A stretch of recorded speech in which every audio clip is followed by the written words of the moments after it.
What's up? Welcome to Journey with Jazz. Let's jump right into it. So, when we think about the game of basketball, we know that there are all these different players in all these different positions. So, some of the positions, I'm not a basketball scholar or anything. I was on NBA.com last night looking up these positions. I should have just asked my husband, but I'm just like, let me just look this up right quick. So we have a center, a power forward, a small forward.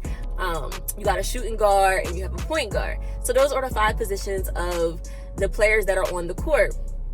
While those players are on the court, you have the rest of the players on the sideline. They're watching the game. So I want to chop it up with y'all today just about the different positions and the value of the different positions. So as the coach, a good coach is going to place the players based on what their gifts and strengths are. So if you're tall, you know what I'm saying? If you have a strong or a long reach, you might play center. If you're a good dribbler or if you're a good passer, if you're a leader, you might play point guard. The coach is basically assigning the players based on what their strengths are. He's placing them based on what their gifts are because his ultimate goal is to win the game. He's not worried about one player, being hot stuff. He's not worried about another player looking good for the crowd. Ultimately, a good coach, he knows his goal is to win the game, to get dubs, okay? So he's placing them based on that. Now I want y'all to think about your life. And I want you to think about the things that you're strong in. Think about your gifts. Think about your talents. Think about the things that you enjoy doing. Now think about God. He's our creator and he's our coach. Meaning that he's placing us in certain positions and in certain places based on what our strengths are. We have to be aware of that. We have to know that that's what God is doing, because if we don't, then we'll be looking at other people that are on our team and envying what they're doing and envying what position they're in and envying when they're scoring the ball. But I just passed her the ball. I gave her an assist because that's what I'm good at. I'm the point guard. I'm good at passing. I'm good at bringing the ball down the court. And so I have to be well aware of what my position is. I have to be confident and secure in what my position is. And ultimately, I have to know that we're on the same team. We're on the same team. We're all trying to win. When it comes to inspiring and encouraging, when it comes to speaking life into people, we're all on the same team. Ultimately, if we put our faith in Jesus, our team, our goal is that everybody is saved and that nobody perish. Because that's what our coach's goal is. That's his goal. So if we're on his team, that's what our end goal is. That's what we're working towards. So if my sister shoot the ball and she make it, I'm praising her. Girl, go ahead, let's get it, because we're working towards our goal. If my sister steal the ball against the defender on the other team, let's get it. We doing this. Like, I see basketball players all the time getting hype off their teammates. Why? Because we're working towards a goal. We're closer to winning our goal. We're closer to winning the game based on you doing good. Now, if the coach take me out and put me on the sideline, I'm not mad. And I'm not envying somebody that's still playing, because I understand that there's intentionality in being on the sideline. If I'm sitting on the bench, now I get to watch the game. Now I get to study the game. Now I get to develop strategies. Now I get to see the way everything is interacting together. And I get to study the opponent and see what their weaknesses are. I get to rest and rejuvenate.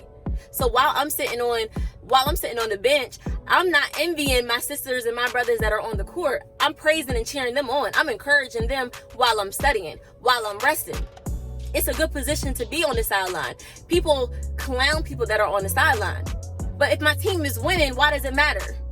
Just because I'm not getting the credit for it doesn't mean that I'm not on this team. I'm still on the winning team.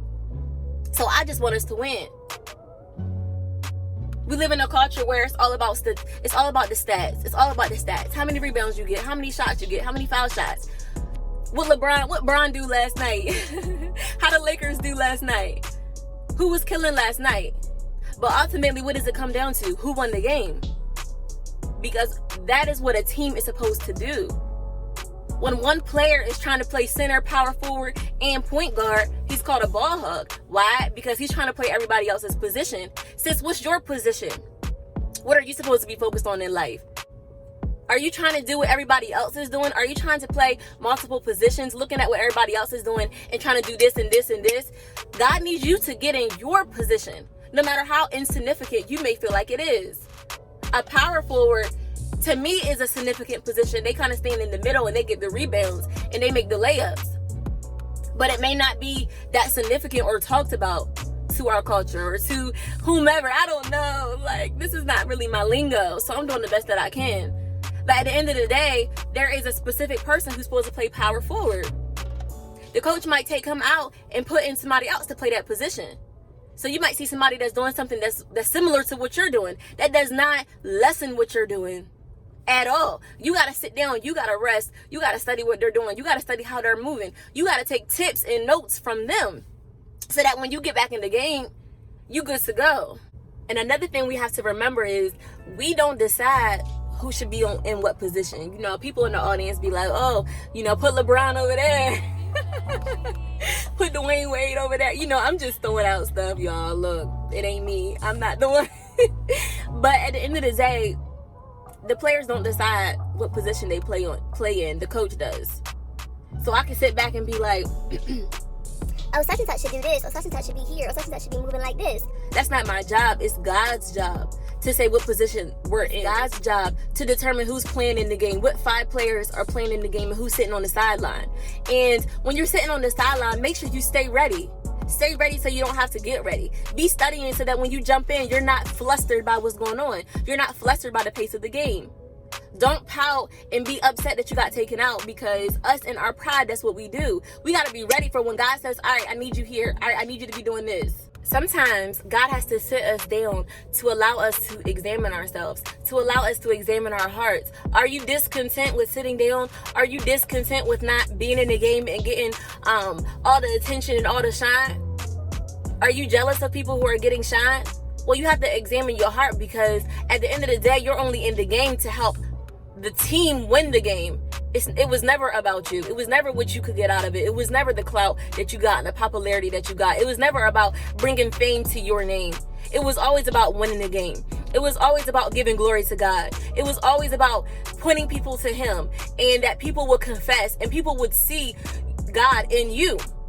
That's what it was always about, that your life was a reflection of Him. It was never about your position. It was never about your platform. It was always about God getting the glory out of it.